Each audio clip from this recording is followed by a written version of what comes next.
Welcome to the Bullits and Bourbon podcast, where it's not about the bourbon, but more about who you share it with.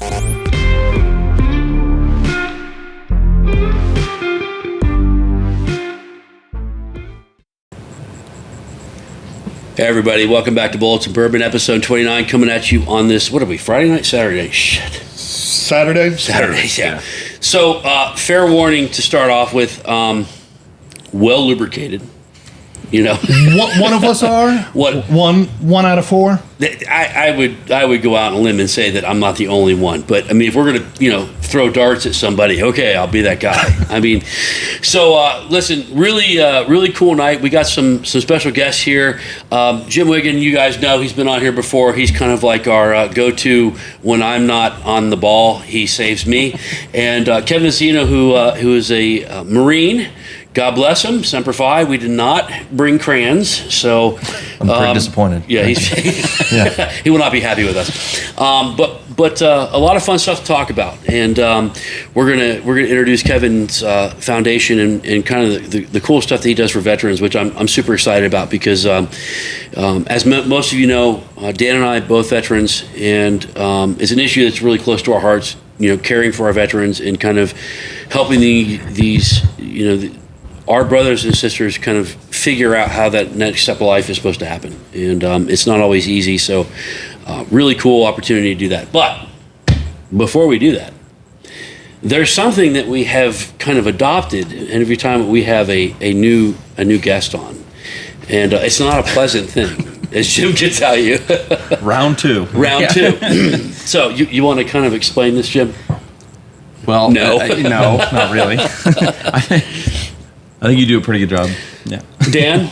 Well, I'm just shocked that we're still doing this, and Jim came back, because if you gave me shit whiskey to drink, I'd be like, yeah, I'm not coming back. Yeah, but look how eager he was. He was like, I'll do it. Yeah, see, he has spirit. You're down there bitching and moaning about having to do it. I don't want to do it. I don't want to do it. I'm not going to do it. You're going to do it. So, okay, so the way this went before was there's whiskeys out there that are just sometimes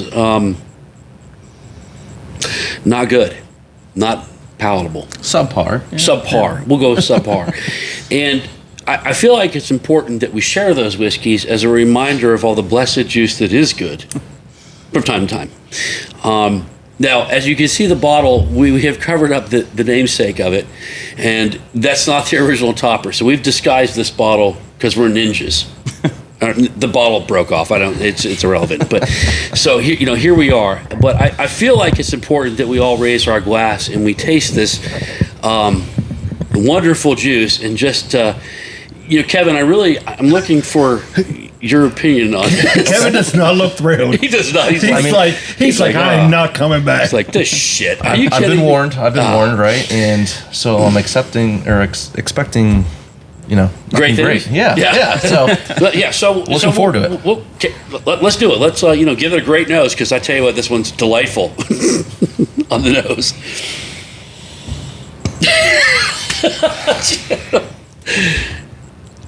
It's not gotten any better in the last month. It's got worse. How does that happen? All right, so here we go. Daniel. It's horrible. It's horrible. So the notes I get on the nose are sadness, and regret. What do you get, Kevin, on the nose? It should be cleaning out a wound, I think. I'm not sure. Trauma care. I think I've smelled something similar in the back hills of Washington County, but yeah, it's interesting. It's different. Yeah. Well, I got good news for you. It really picks up on the palate. I mean, it can only go up from here? It can only go okay. Well,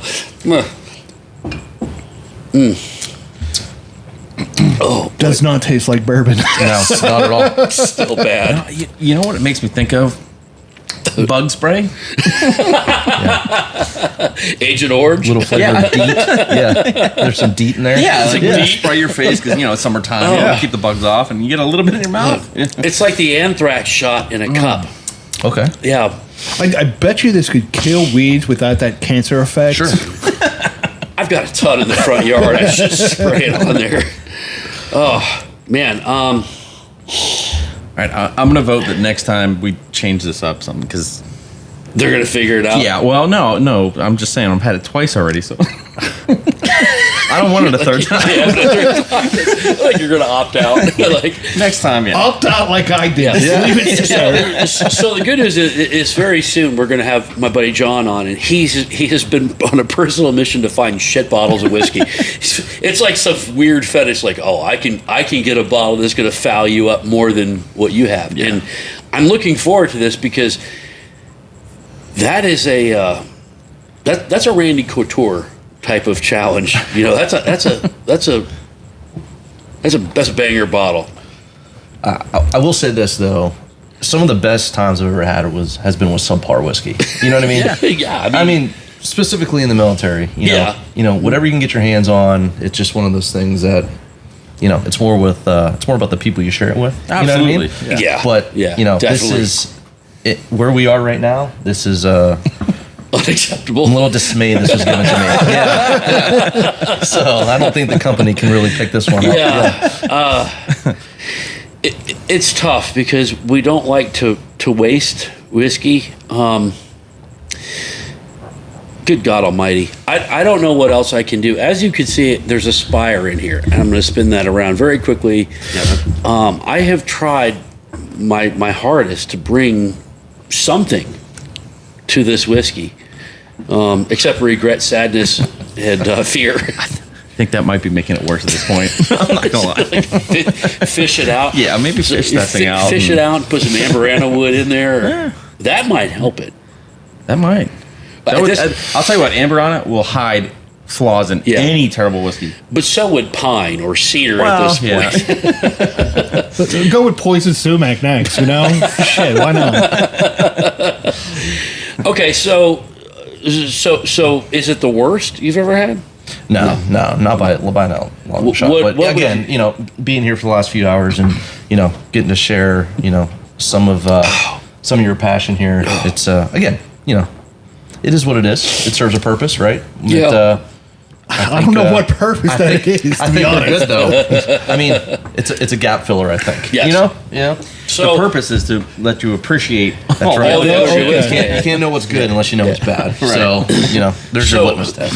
Everywhere you've been on your journeys in the military, and I think that's one of the blessings we have. What was the worst place that you've had, and the worst whiskey you've had?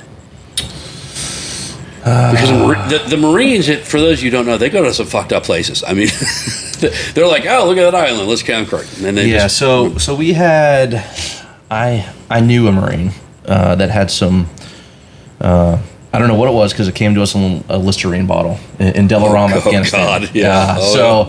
It was, a matter of getting through the, for lack of better words, the customs, right, of our government to get it to us. That's awful. So I don't know if it was the combination of the Listerine in the whiskey that we had. Was it it didn't rinse out? Yeah, or what? But we all took little sips off of that for quite a while.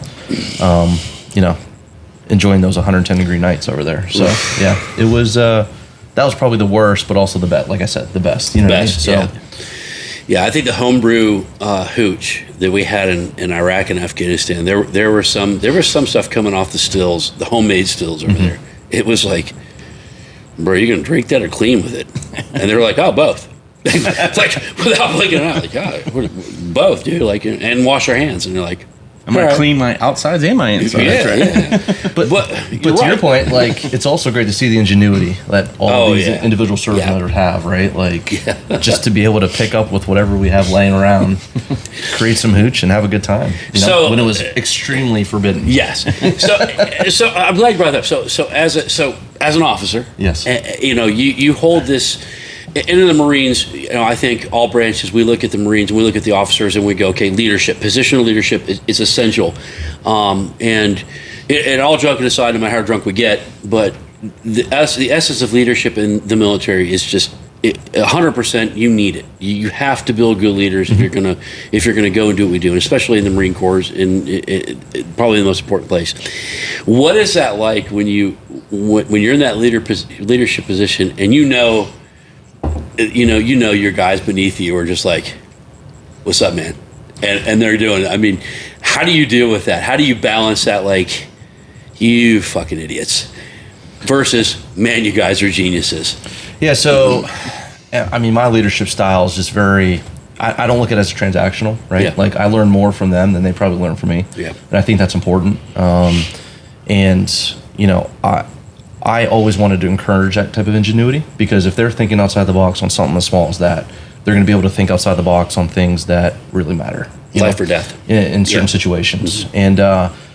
And I think what a lot of people lose sight of is I try to put myself in their shoes when I was 19, 20 years old, right? The things I was doing, you know, right. Like earlier we were in Canada every weekend because I lived up in Erie. Yeah. Drinking at 19, right? It wasn't legal down here, but we figured out a way to go have a good time. Yeah. And, you know, so I really kept that in the back of my mind a lot too, because, you know, you got to respect the fact that they're young, they're growing, they're learning. But to their credit, they never got out of line to where I had to worry about, you know, our mission or, you know, any type of safety issue like that. Yeah. So, but yeah, I will always take away. I learn more from them than they learn from me. Yeah, that's super cool. I know Dan and I, we had the really cool pleasure of being able to serve together, and the unfortunate task of working for me at one point, which I will always say that Dan Taylor kept me out of prison, military prison, German prison. And so did Jeff. Yeah. I got to give it to you there. But we have seen our share of leaders kind of rise and fall over our time, especially in Iraq and Afghanistan. In, you know, good ones, you know, you cherish. Bad ones, you've seen them. We see them at all levels of the military. I think it's one of those things that you got to take from those bad leaders and learn, hey, when I get to that position, I'm not going to lead that way. Yeah. And I think that's the one thing when I was younger. It's like, hey, when I get in that position, I'm not going to act that way. I'm not going to lead that way. There's better ways to do things. Yeah. The transactional exchange. You know, we talk about fingerprints on everything, right? Fingerprints on the whiskey that we drink, but fingerprints on the leaders that are built, right? Every leader has fingerprints on them of people around him that have said, you know, that have taught them, like, I'm not going to be like this dum-dum, right? Or, you know, if this dude really knew what he was doing, I can think of leaders that I've had that put their fingerprints on me. They're all over me, right? We're all... Don't, see, I knew... God damn it. Do we got to go to counseling? Listen, Sandusky. See, you had to go there, man. I was having a serious moment. Look what you did. Like, see, I mean, you're talking about fingerprints everywhere. What are we drinking? What's in this glass? The little book of secrets. The little book of secrets. Yeah. Because I don't think anybody wants to go down the road you were going. You corrupted that. Golly, he's a Penn State fan. Okay, all right. We'll change gears since, man, you hurt my heart. I need better friends. I'm sure a lot more was hurt when those hands were on you. All right? They were fingerprints on the glass. Okay. Jesus Christ. So what are we drinking? You know what? Screw you. Jim, you can introduce this. I'm done with you. God. I do nothing wrong. Tonight we're drinking Little Books 2024 Chapter 8. Yeah. What's the path? What was it called? The path less taken. Path not taken. Path not taken. Yeah. There you go. Yeah, it's on the bottom there. So it's a blend of. Let's see. I can't read this because it's really small print, but it looks like 18-year Kentucky Straight Bourbon High Rye, 11-year Kentucky Straight Rye Whiskey, 7-year Straight Rye Whiskey, Straight Rye Malt Whiskey, 3 5-year Kentucky Straight Rye Whiskeys, and a 4-year Kentucky Straight Rye Whiskey. I'm digging it. A lot of rye in there, and I'm getting that on the initial impression. I get none of the malt. Dan, what do you get off the sip? Tastes like bourbon. Oh, Jesus. You know me. I hate to say, I'm not a Booker's fan. I am not a Booker's fan. And we've said this time and time again. But this is typical Booker's, though. It's still Booker's. It's kind of. Yeah. Not really. Not really. I mean, it's... I don't know how to put it. I like it. It's spicy. Kevin, what do you think? Yeah, I think it's spicy. I also get a touch of the rye as well. Yeah. And a little bit more than I thought. But yeah, the initial bite I thought was more, ethanol-y until it kind of settled. And now it's like, oh no, that's like a spice. That's like some type of not cinnamon, but something close that you would, like a rye spice. Yeah, there's a lot of rye spice. spice. Yeah. Little peppery finish. Mm-hmm. Actually, a lot of peppery finish. Yeah, I like this a lot. What do you get on the mouthfeel, Dan? It's smooth and the peppery taste. And you know me, I usually like the peppery taste. But this, again, this isn't something I enjoy. Not your favorite. It's not. Yeah. It doesn't hit my palate well. We'll say that much. So we knew going into this, if we chose the latest Bookers or this, we were gonna, because I think it's the profile of everything that's made by them is just kind of like you're not necessarily a big fan of it.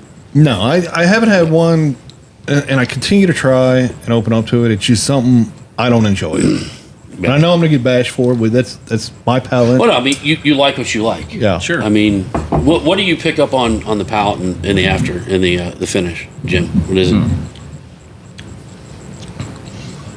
You're gonna get all the comments too because you got a tank top on, looking tan and. I was by the pool today drinking a lot of rum. So. looking like McAfee's little brother. Yeah, they're all diesel now. Some ladies, the 8 o'clock shots are going to go wild. No, this has a lot of nice barrel character on it too. A lot of nice oak. A little bit of sweet caramel up front, but then that rye spice just really takes over for me. Then the palate to the finish, long finish, peppery. I like it a lot. Yeah, it's not a huge punch to the chest either. Like I think it's gentle. No, you know, it's not too bad. What's the proof on it? 118. Yeah, okay. I mean for 118, I think it complements itself pretty well. Yeah, I mean the proof's there, but it's not overpowering. Yeah. It's got a long finish, but it kind of fades. It doesn't leave me kind of gasping. I like the finish on it. I pick up notes of apricot in there, and I've got that now twice. The spice carries through. So the nose is a little conflicted for me, and that could be because I just ate a rack of ribs, and everything's messed up because I'm still dreaming of ribs. But definitely more enjoyable than last year's, I think, than last year's little book. Might be one that I go out and I pick up a second bottle just because I can see this being something that's visited pretty often when people come over because it does have a lot of character to it, and it's got a lot of flavor. Oh yeah, yeah. I mean, it's definitely one that I can see disappearing. This drink's more like a rye than any little book that I've had for sure. And I haven't had Booker's rye, but I know that's one of those like. Yeah, we gotta pop that open for you. I think. Wait, you have one? I think Craig has one on his shelf. And I mean, if he's not here, he's inviting us for it. Yeah. I mean. Well, if not, we can get one. Okay. I think that would be a fun experiment. Yeah. If you're cool enough. Shell out the toe. Yeah. I'll drink it. Yeah. So I think it's hard too, because as good as this is, and I really do enjoy this, is this still pales. I have this memory of the Wild Turkey voyage. Still on your mind. This thing is still on my brain. Yeah. Like it was that good. And we did that. We talked about it on the last podcast, and I actually had a conversation with somebody who was like, "Dude, it's not that good." And I'm like, "Man, I respect that you may not like it, sure, but that was one of my favorite pours of 2024. It may be in my top 5 of all time. I can't nail down why, but it was like drinking a buttery syrup. It was just so smooth. Yeah, just silky smooth, and just. Not overly sweet with the rum finish. Just it just hit complemented right. it well. Absolutely right. And I think that if you have any type of whiskey that leaves you with that amount of impression, I would never, like somebody goes, "Oh, well, this was the best I've ever had," and I would never come up and say, "Well, that's stupid," because we're all different, right? We all carry different level of taste on our palates. Enjoy it, embrace it, you know. Love it, because how many times do you get? I mean, how many times have you heard me talk about a whiskey 3 or 4 times in a row? Oh, a lot. Just like me. Still not sponsored by Chicken Cock. And he pulls out the cock. But fuck. If you want to sponsor me, this is the time. One episode. Who didn't see that coming? Oh, God. I got to give it to you. I honestly didn't think that you were going to. Look at how happy he is. He's like, I can't wait to put this cock in my mouth. I'm going to suck down this little book so I can pull out the cock. Dude, you're going to plow through that bottle. You're not going to be able to find another one. I know. That's the sad thing about it. They're I know, sold out. you're going to be out there searching for cock again. So, you just couldn't wait to put that away so you could pour that. Yes. 100%. He is so much. Look how much happier he is right now. Such a good pour. Oh, is that what I it would is? put this against the Bookers all day long. I'll I might have to try that Bookers next. all day long. Hawk Tui, right?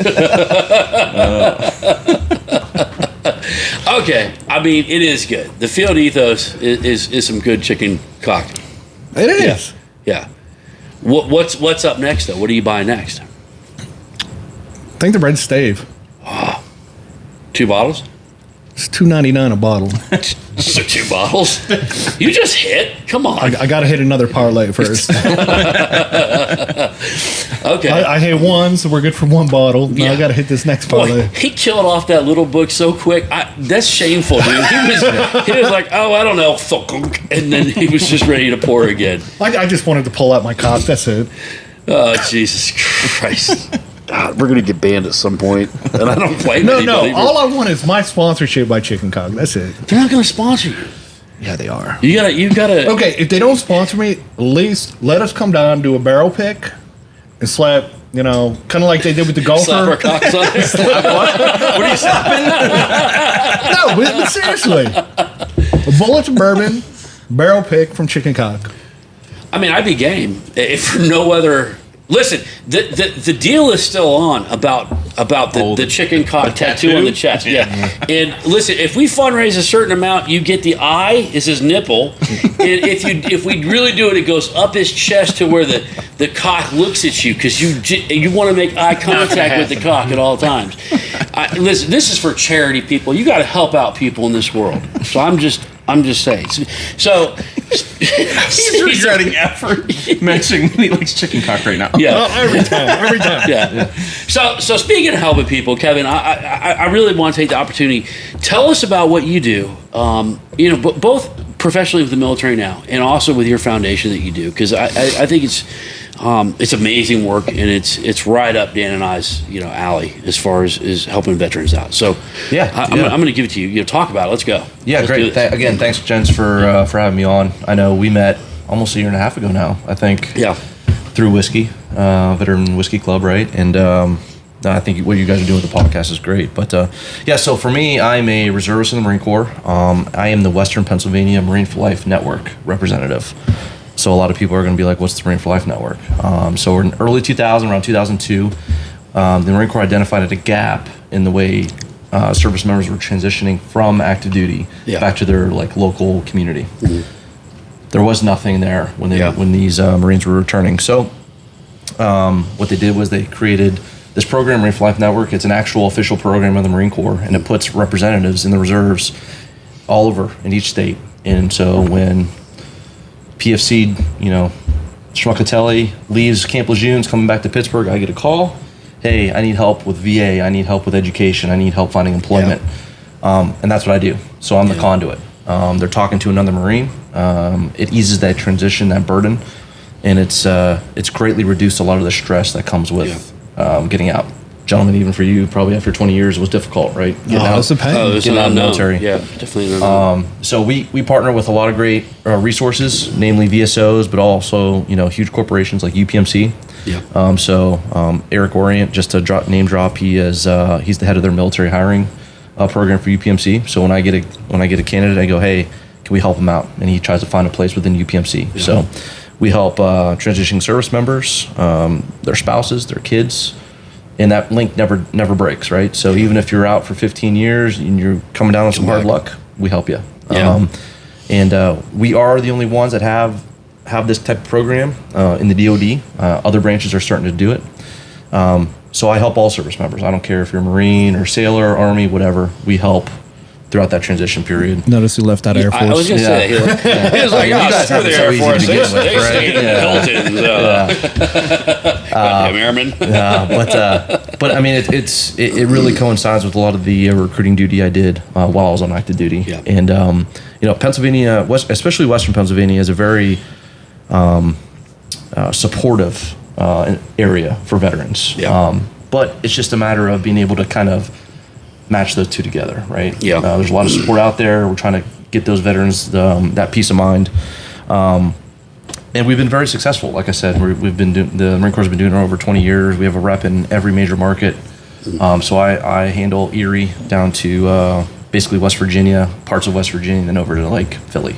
Or not Philly, but State College area. So wow. Big market, right? Big market, But again, the connections and the willingness of other people to help is really what I tap into.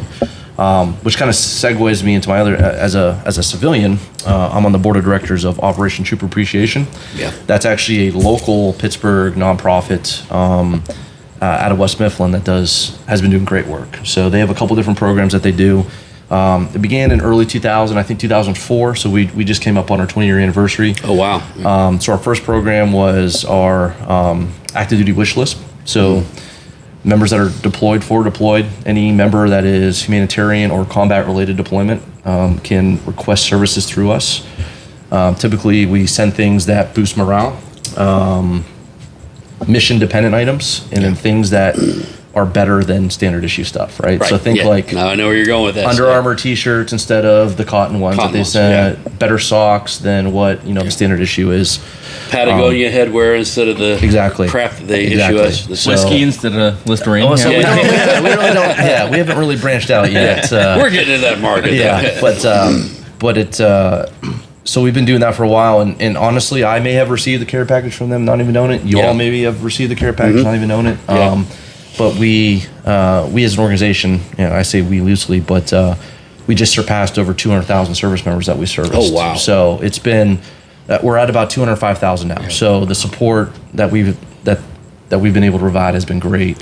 And then our second program, which I think is even better than the active duty wish list program, is our welcome home package. So quickly in about 2010, 2013, things started to draw down from Iraq. Yeah.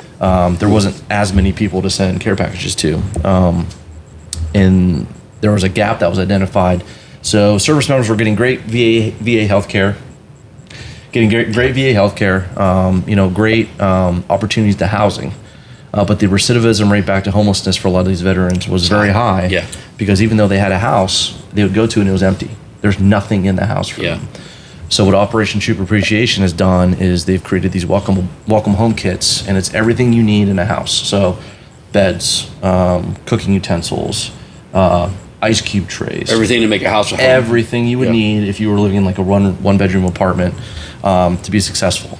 Yeah. On top of that, they've also partnered with, I think it's Vet Taxi in Pittsburgh, as well as Uber and Lyft, to provide rides for veterans who don't have transportation to mandatory appointments for the VA, health type of checkups and stuff like that. So again, just tremendous work that this nonprofit's been doing in the Pittsburgh area, and it's been great to be a part of. We just opened up a new headquarters in West Mifflin, so we're currently fundraising for that. We've had to completely gut the old Masonic Lodge, Knights of Columbus Lodge in West Mifflin. Cost money, right? And so we're fundraising for that. And if you go to our website, operationtroopappreciation.org, you can find a lot of this information and donate if you can and stuff like that. So I was going to ask you that. They can donate from Troop. And honestly, when you're looking to help an organization that services so many people, financial donations are probably the best, because we have so many volume discount partnerships with retail services in the area. We do a lot of work with Walmarts and Kohl's, and so it's easier for us to get more for your dollar than it is if you were to go out and buy things and then donate it individually. But so we have a bunch of events every year. We're going to be holding a 20-year anniversary at the end of the summer, probably once the headquarters gets a little bit more completed. And just a huge celebration for the amount of great work. And there's always people deployed, and that's the thing is like. I don't think people know that. And we're still sending wish list items to folks primarily like in Syria and stuff like that. And we have folks everywhere, and so it never stops. And the volunteers is primarily what kind of keeps us moving. So God bless them, and everybody that does donate and everything like that. So, it's just such a great organization that I knew little about a year and a half ago. And then I, was introduced to them. So I think it's, I can tell you guys out there that don't understand the military, and there's nothing wrong with that. I mean, it's hell, we barely understand each other, and you're looking at two different branches right here that honestly couldn't be more different in their mission sets, right? The Marines and the Air Force. We bomb shit, they take shit, but we all kill shit. I mean, we're common. That's right. But people will. I remember them asking me when I was getting ready to retire, like, what kind of job are you looking for? And I had to explain to them, like, something commensurate to what I did. But to explain to them what I did, and Dan connect with this, and you connect with this, you're in a position of leadership. I had a flight of 100 and some odd people that worked for me. I ran 150 plus people that were responsible for securing some of the nation's, most responsible assets and or fighting on behalf of their nation. There's nothing that I'm going to walk into in the civilian world that's going to be equivalent. So there's a misconception for veterans, and it bothered me when I got out because I saw it that, we do things here, we're all about managing. Well, management, I was doing management when I was an E4. Yeah. Okay? I was doing leadership as an E4. Which is better, leadership or management? Do you want to lead, inspire people to greatness, or do you want to manage them into mediocrity? Right? I mean, that's one of these things that we talk about, and there's a disconnect. And so what we don't see for the veteran, and why we see this rate of homelessness hit the streets is that there is nothing like what we went through and saw back in the U.S. that it will ever compare, especially. And this didn't hit the Air Force as bad, thankfully for the Air Force, but it did for the Army and the Marines, where you would go do a tour of a year in Afghanistan, and you would literally live, and I cannot exaggerate this enough, on an adrenaline high for 98% of that time. Okay, your body's not built to, it's not designed to absorb that. And then the next thing you know, you're in the world, right? And you're bombarded with cell phones and TVs and go where I want and eat where I want and not have to look over my shoulder, and the hyper vigilant behavior, you have to turn off. You're not built to do that. And so people ask, well, I don't understand why these guys are living on the streets, because the streets for them are a haven. It becomes a haven. And so when we get these organizations like you're a part of, people understand that you can provide a house, but unless you make that house a home, unless you make it a place of comfort, of security, where that vet can go, all right, I'm gonna take the next step. The next step for them literally is opening the door and going outside. That's the next step. And Dan and I both suffer from PTSD. We've been very open about this, and we will advocate for what it means to have to battle that, to go downtown. How you say it, Dan? Downtown. And deal with a crowd of people and struggle past that fear of, what my memory goes to and what your memory goes to. And I know you do because you were a det being in downtown Baghdad or some little city and waiting for SVS, VBID. I mean, these are terms that are as fresh to us now as they were 20 years ago, 15 years ago, 10 years ago. Well, it's like I went to that comedy show not too long ago with that woman I was dating. I told her I don't like large crowds. She thought I was full of shit. As soon as we got there, she's seen how quick I tensed up. Yeah. And how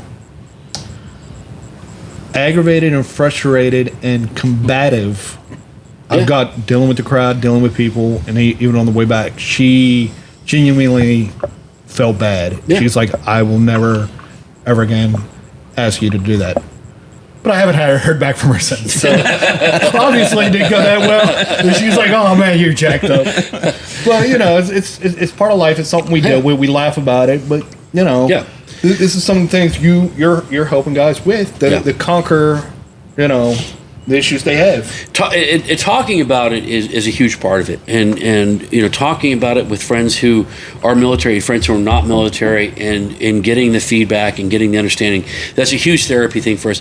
But not all veterans can do that, and I mean, I think the unfortunate role for Dan and I is that we've seen the combat in the raw sense, which is mostly what the Marines saw and the Army saw, which was, I'm going to put it bluntly, was the shit of shit.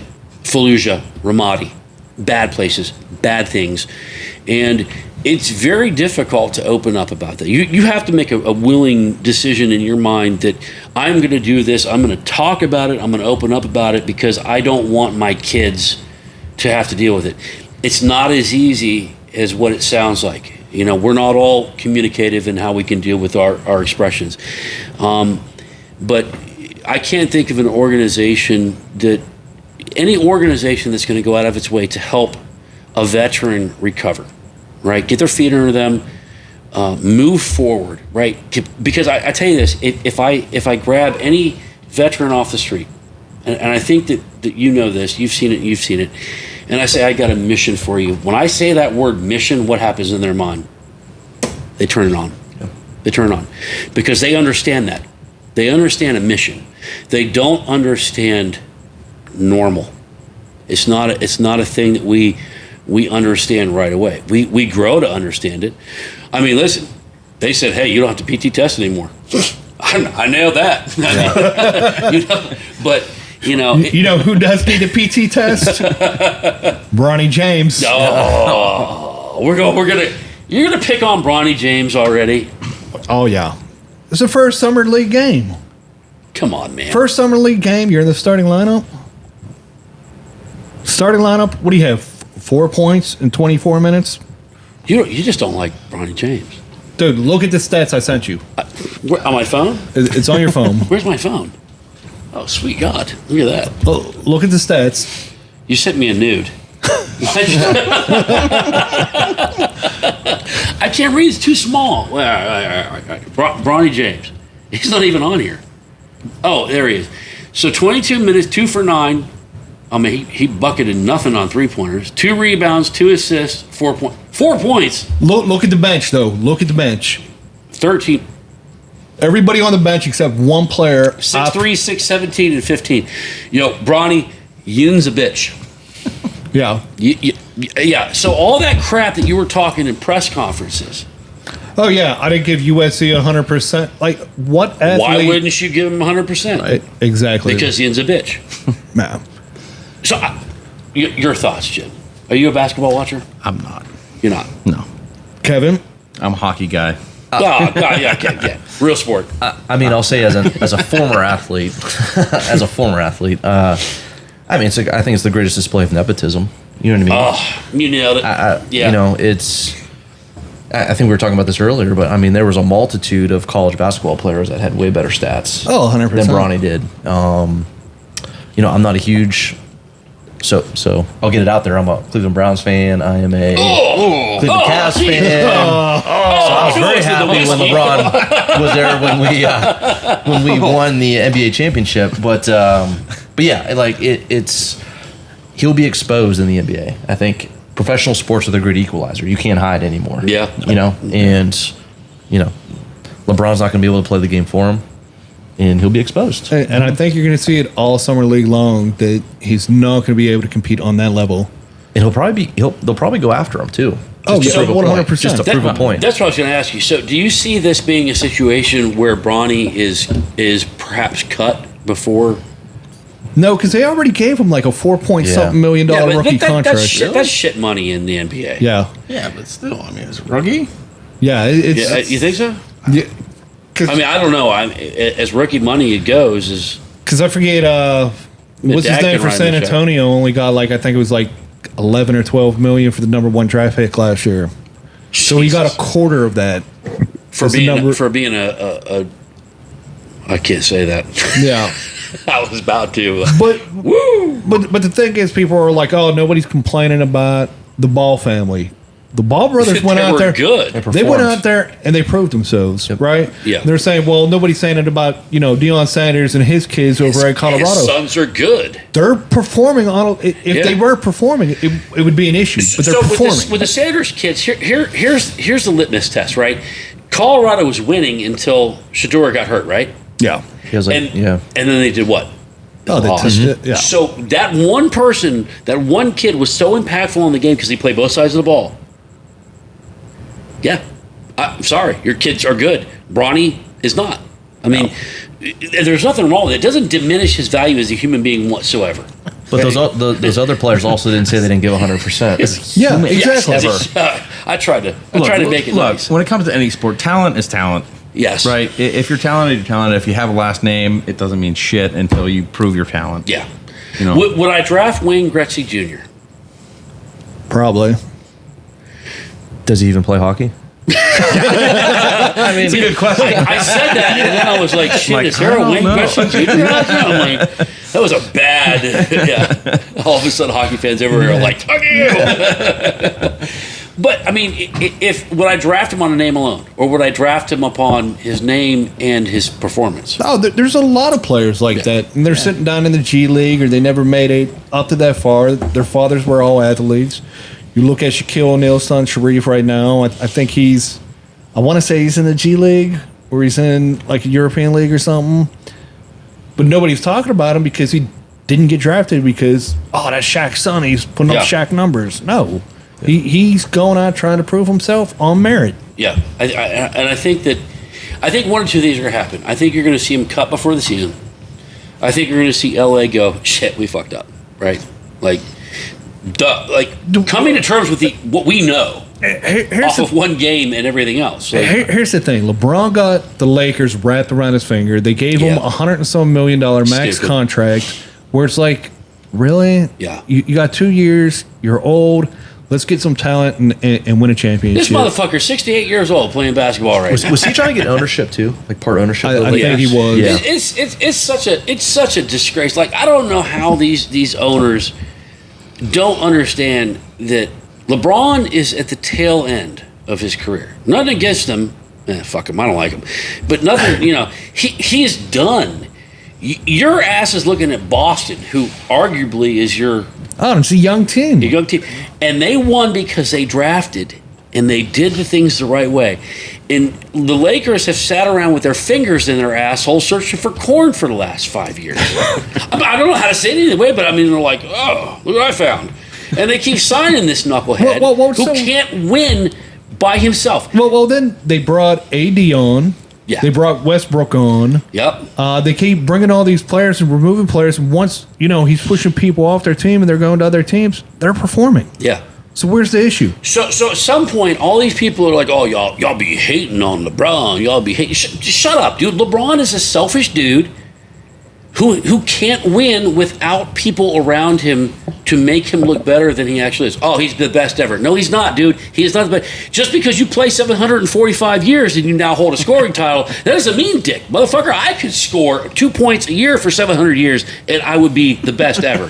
Like, at some point, open your eyes. I think that's why they're trying to get Bronny up there now because, his stats showing if he continues to score 4 points a game, 4 points a game and he has a longevity career, he's going to have a record. Because I hate NBA basketball because of LeBron James's bullshit and what he has bled over. I think you got to look at it a little differently, though. Like, sports is more of an economic game than anything anymore. Yes, yeah, you're right. Take the Pirates for example, right? Like, Bob Nutting does not care what is on that field as long as the seats are filled. Yeah, and it's a beautiful ballpark on the river. Oh, beautiful dinner. Here's some hot every dogs. weekend. We'll throw a 10-minute fireworks show, and they'll sell the place out, right? Yeah. Skeens will be gone in a couple of years. Oh yeah, yeah. Some of his contracts up, and the worst is they'll do like they did with Cole. They'll do like every other great player we have, trade him away for a new vending machine for the locker room. So Nutting is good at is how you say his name? Yeah, Nutting. I mean, the name alone, I could go 500 different directions. And Nutting when Nutting. Yeah. Right? So Nutting is good at one thing. He's good at two things. He's good at destroying major league franchises and destroying whiskey companies. I'm not naming any names, but Jesus Christ, this guy's he's a human nut job. He's a business guy. I mean, like to your point. I mean, it's a shame that sports have become more about business, than about entertainment. I mean, correct. Look, they're still entertaining. Sure, people are spending billions of dollars a year on them. Yeah, but it's more about. But sport team owners used to be all about winning. Yes, that's all they cared about. Instead of and now it's money. like as long as they're turning a profit in the P&L statement, they don't care. You know, like they'll weather the storm with the fans. Yeah. Well, what's interesting though is that when you see the Saudis and the sheiks in Qatar, and what do they want to do? They want to win. They don't care. These cats come off the top shelf with money. They're like, they don't care because their culture is about what? Winning. Winning. I want to win and show off my robe. I want to win too. Yeah. I just want Nutting to spend some money. Yeah. I want Nutting to nut up and spend some cash because it's embarrassing. I mean, It is. Yeah. Well, it's so bad. Like right now is the chance. You got a great rotation of pitchers. Great rotation. Now go out and buy some hitters. Buy some hitters. Well, their bats were hot. What was it yesterday? The other day? They had like 7 home runs. They ran out of fireworks. Yeah. There were so many home runs yesterday. Yeah, That's a true statement. that was a hell of a game. The bats went cold today, though. Yeah. Bats definitely went cold because they screwed my parlay. It's really an issue with the Pirates. It's depth in their farm system, not keeping talent in, and really evaluating it the right way and bringing it to. Look, the blueprint was set by the Braves, right, in the early '90s. You got to grow your own talent, and then you got to sign your talent, and you got to be patient enough for 1 year before you blow your talent off and sell it off, right? And the result was. You had Steve Avery, Tom Glavine, and then you brought in Greg Maddux. You had a pitching rotation. You had Dave Justice. You had all these guys. Forgot about those. guys. Oh yeah. You beat my Indians twice. Yeah. I mean, once, and then it was self-sustaining, right? Because guys came up through the system. They traded the older players away, and you did it. But it takes commitment. It takes commitment that owners in America, especially, I don't think that they have the stomach for it because everything is so. Money, right? And we see that all the way over into, unfortunately, into football or soccer with the men's team, the U.S. men's national team, right? Shit, and shit.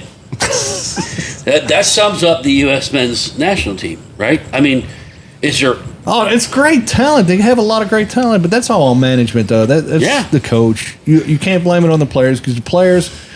if you look back to the World Cup that we missed 2 World Cups ago, all of our players were playing in the MLS. Now all of our players are over in Germany. They're over in the Premier League. They're over in Italy. But didn't we squander an opportunity? Oh yeah. We're playing the Copa. Where? Here. Where? We're the first host nation in 100+ years not to make it out of the group stage. Congratulations. Proud of you guys. Fucking way to go, U.S. men's national team. Way to hire a manager with his head so far up his ass that he can see corn. I don't know how to say that. I mean, here's the deal.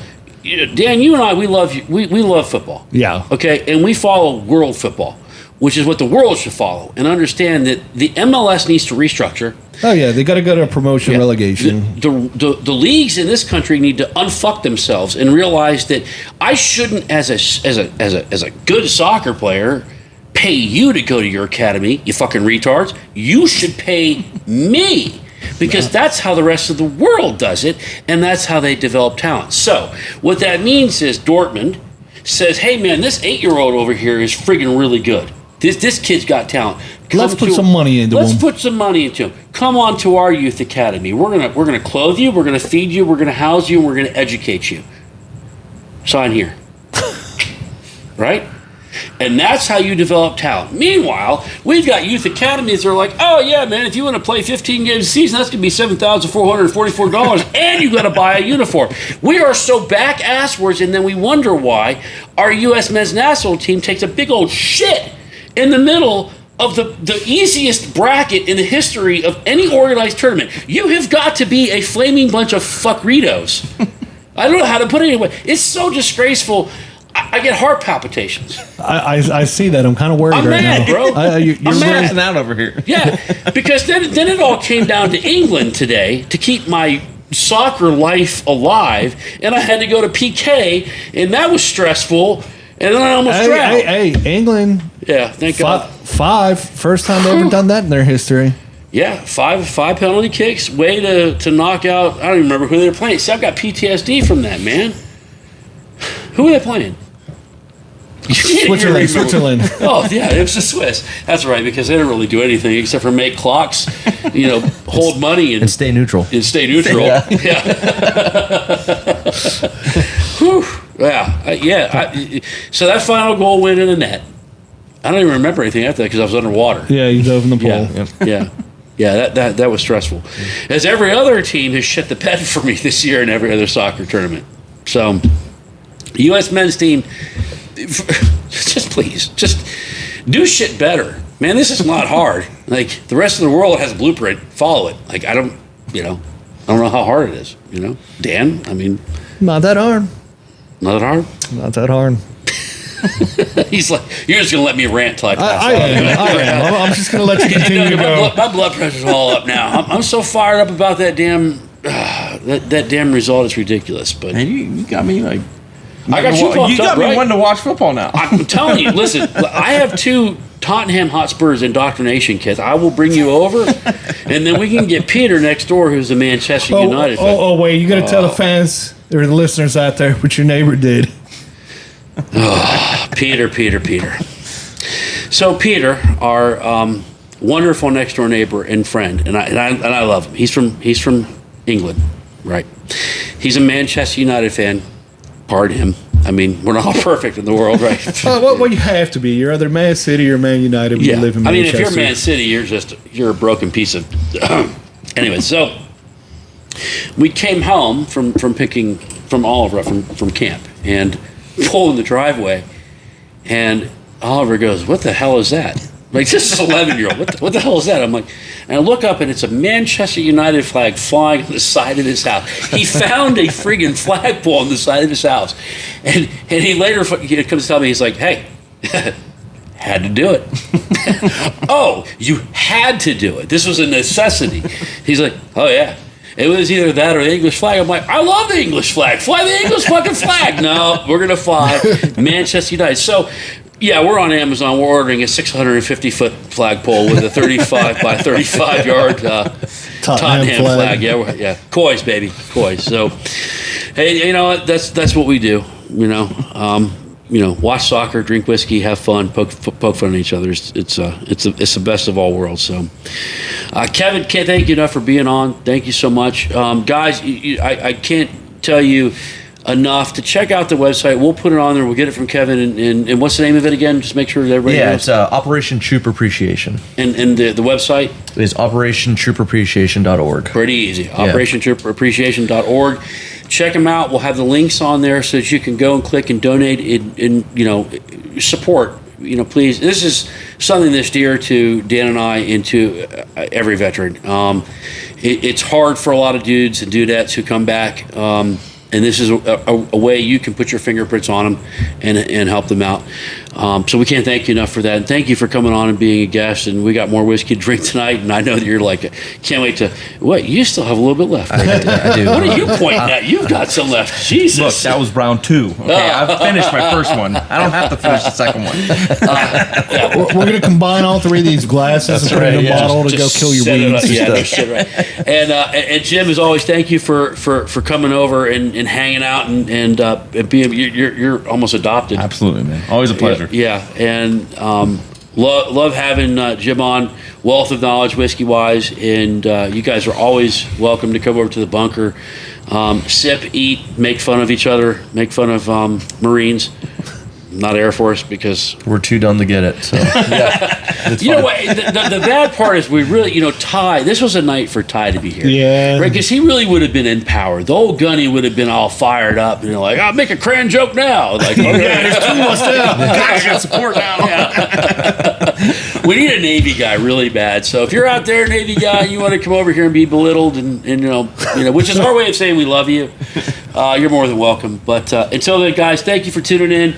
Can't say enough about the support you give us. Check us out on Facebook and all the Snapchat, Instagram, Patreon. Yeah. You got it. All those places. And we look forward to bringing you more content here in the near future. Oh, you want to show them the board, Dan? So coming soon.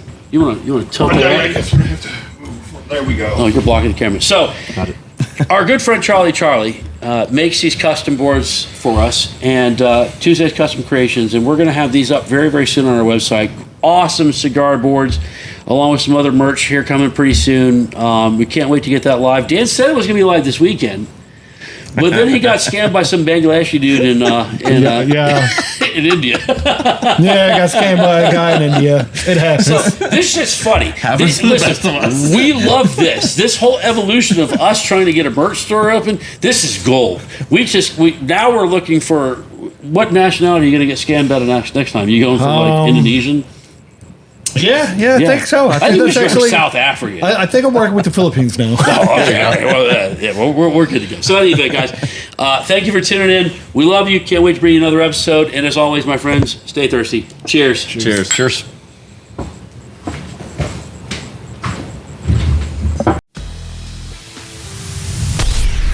Thank you for listening to today's podcast of Bullits and Bourbon.